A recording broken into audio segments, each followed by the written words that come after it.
ហើយគេគិតថារីករាយខ្ញុំសើគុំឲ្យគេពីបាក់ចិត្តទាំងដែលជីវិតពិតហាក់សួនសងទោសទេតាំងពីបាត់បង់គេខ្ញុំឯកាពេលខ្លាំងនៅមានសង្ឃឹមគិតថាអូនអាចត្រឡប់មកវិញព្រោះហេតុផលពេលបែកហាំងដូចមិនស័ក្តិសមទើបចិត្តនៅតែក្រៀមក្រំរងចាំស្រីសុំទុកបងយ៉ាងណាក្នុងចិត្តជីវ៉ាចង់ដឹងបើទេបងគ្មានអ្នកថែគ្មានអ្នកនៅក្បែរដូចគេអូនចង់ឲ្យបងរីងរាយពេលឃ្លាតពីមាសមេបងធ្វើបានតែសំបកក្រៅទ្រូងដំបើរីងរាយរាល់ថ្ងៃអូនមិនដឹង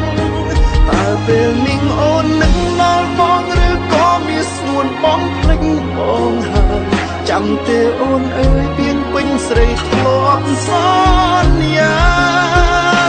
ទោះយើងខ្លាយជាយ៉ាងណាមិនអាចបងគ្នាហេតុអ្វីខ្លាយជាស្ងាត់បាត់សូមឈឹងបែបនេះ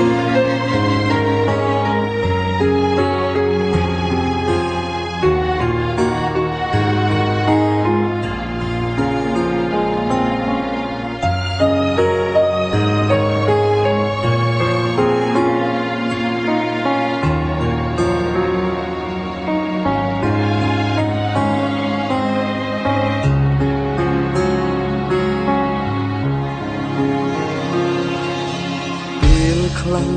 នៅមានសង្ឃឹមគិតថាអូនអាចត្រឡប់មកវិញព្រោះហេតុផលពេលបែកហាំងដូចមិនស័ក្តិសមទើបចិត្តនៅតែក្រៀមក្រំរងចាំស្រីសុំទុកបងយ៉ាងណាក្នុងចិត្តជីវ៉ាចង់ដឹងបើទេបងគ្មានអ្នកថែគ្មានអ្នកនៅក្បែរដូចគេអូនចង់ឲ្យបងរីងរាយពេលឃ្លាតពីមាសមេបងធ្វើបានតែសំបកក្រៅទ្រូងដំបើរីងរាយរាល់ថ្ងៃអូនមិនដឹង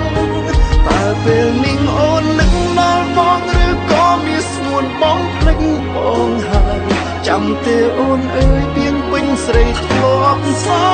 ន្យាទោះយើងខ្លាយជាយ៉ាងណាមិនអាចបងគ្នាហេតុអ្វីខ្លាយជាស្ងាត់បាត់សូនឈឹងបែបនេះសុំទុកបងយ៉ាងណាក្នុងចិត្តជីវ៉ាចង់ដឹងបើបងគ្មានអ្នកថែគ្មានអ្នកនៅក្បែរដូចគេអូនចង់ឲ្យបងរីងរាយពេលឃ្លាតពីមាសមេបងធ្វើបានតែសំបកក្រៅទ្រូងដំបើរីងរាយរាល់ថ្ងៃអូនមិនដឹងតើពេលនេះអូននឹងដល់បងឬក៏មានស្ងួនបងភ្លេចបងហើយចាំទេអូនអើយពីពេញស្រីធ្លាប់សន្យាទោះយើងខ្លាយជាយ៉ាងណាមិនអាចបងគ្នាហេតុអ្វី